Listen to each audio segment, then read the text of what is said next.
Hello, this is Miss Andrea with 5 helpful homeschool hacks that anyone can do. I feel that if homeschool parents and public school parents start to join forces, then we'll just all be better for it. The library.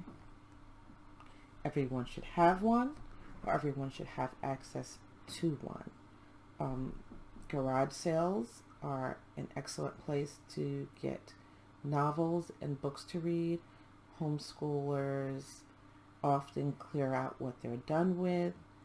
The library itself has clearance sales and you can pick up books there, or you can just get a library card and keep one small bookshelf just for your library things so they don't get lost in the house, because that's where the expense really adds up in losing library books, which is why I like to build a library myself. Either way, a wall full of books is a child that is never bored. Make sure that there are books that are classics that they need to read, as well as a lot of books that they want to read. You just can't go wrong with surrounding children with books, homeschooled or not homeschooled, and let them see you reading, because if you won't read, they won't read. Homeschoolers often build reward systems into the homeschool day, week, month journey.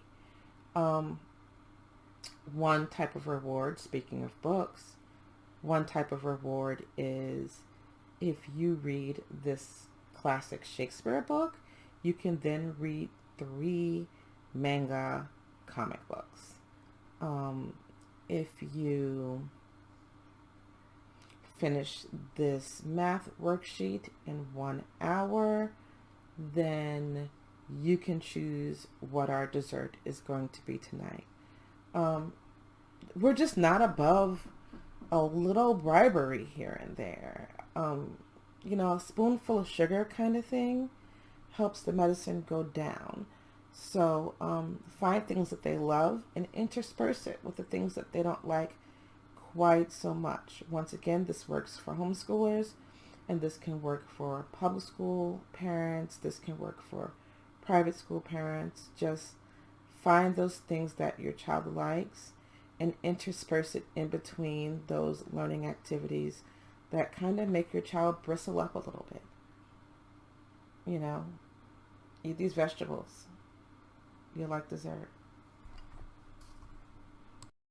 The best homeschoolers know that they have to stay engaged in the work the child is doing. Too often, many of us trust the teacher to give the child work, and that the child will know what to do because the teacher has explained it. And so we just let the child do it, and we don't worry about knowing what the children are doing. We don't worry about understanding what the children are doing. And I guess it works for people, but we all know that the children hit a wall where they just can't figure out the work. And then they bring it to the parent, and the parent doesn't even know what they're looking at. You have to be engaged in the homework process. You have to be familiar with what your child is learning. And if you don't know, Google. Come on, we have the internet. Do a refresher, watch a video yourself, so that you can at least have a discussion with your child about the subject matter. And maybe you can watch a video with them together, and maybe you guys can discover and learn something at the same time. Just an hour a day of your full attention with homework or with homeschooling will go a long way. The child will feel like they're important to you, and they'll want that time with you, and that'll make them more eager to do their work. It'll make them less frustrated when they bring you something they don't understand, and you look at it and you're like, well, I don't understand it either. Just be engaged. When parents are involved, students take more responsibility for their learning, and accountability is heightened. Communication improves within the family when students reach out for help, and the parent has an idea how to help them, whether they know it or they help them research it. Engagement can also strengthen the parent-student relationship. When public school teachers and staff talk about parents, they're always saying, how can we improve parent engagement? How can we get the parent engaged in the child's schoolwork? It makes a difference. It makes all the difference. And the parent that is engaged, whether it be in homeschooling and all the day-to-day little tasks, details, curriculum, or whether it be going into the public school, making yourself known to the teacher, making yourself known to the administration, and then sitting down for an hour a day, child to parent, over that homework table, it is going to make all the difference in your child's life. Homeschoolers like to joke and say that we don't know why it's called homeschooling when we're never home. That's because we reinforce what the child is learning with trips and activities. So say we're studying anatomy. Where I live, not too far from here, and in a lot of communities, is something called Bodies, the exhibition. Well, after going through the anatomy curriculum, we get in the car one Friday morning and we go down and we pay our way in and we view Bodies, the exhibition. My children learned more in 2 visits to Bodies, the exhibition, because we went 2 Fridays in a row. Then they learned from the whole anatomy book. There's just something about seeing things in 3D in real life. And there are so many things like that. We've gone to the Titanic exhibition. We've gone to the aquarium. We've gone to many aquariums. We've gone to children's museums that have different things going on. We've seen Van Gogh.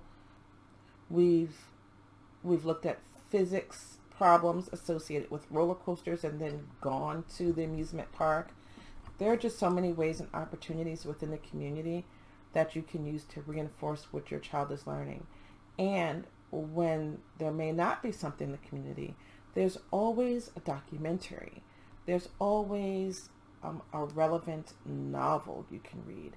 There's always a way that you can help the child see why the subject is important by immersing them into it, whether it be a trip to an exhibit, a trip to a field, a trip to a battlefield, a trip to a lighthouse, or a documentary, a 3D movie at the IMAX.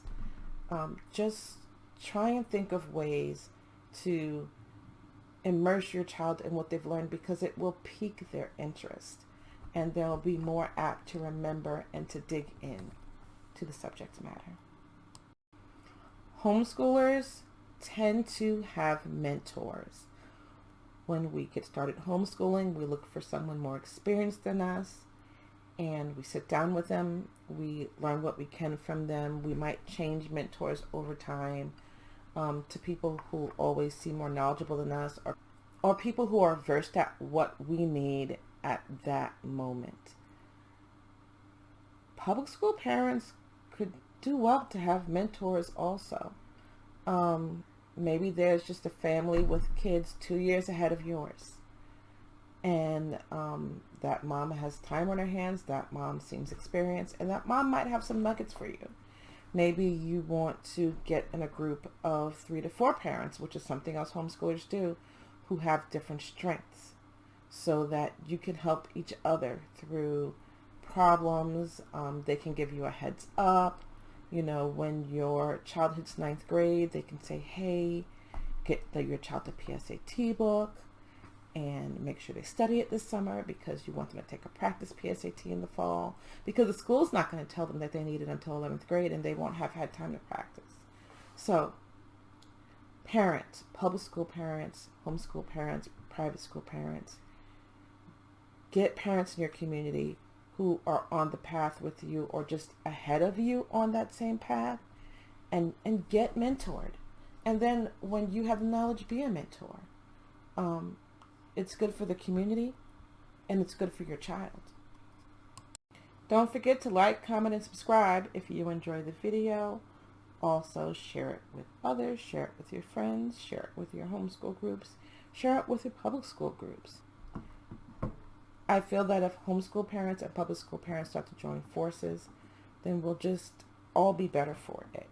So if there's a subject matter that you would like me to tackle, leave it in the comments, and I will, and we can have a discussion. I'd love to do a collaboration with someone who agrees or disagrees with me. I just want to see what we can learn. So, until next time.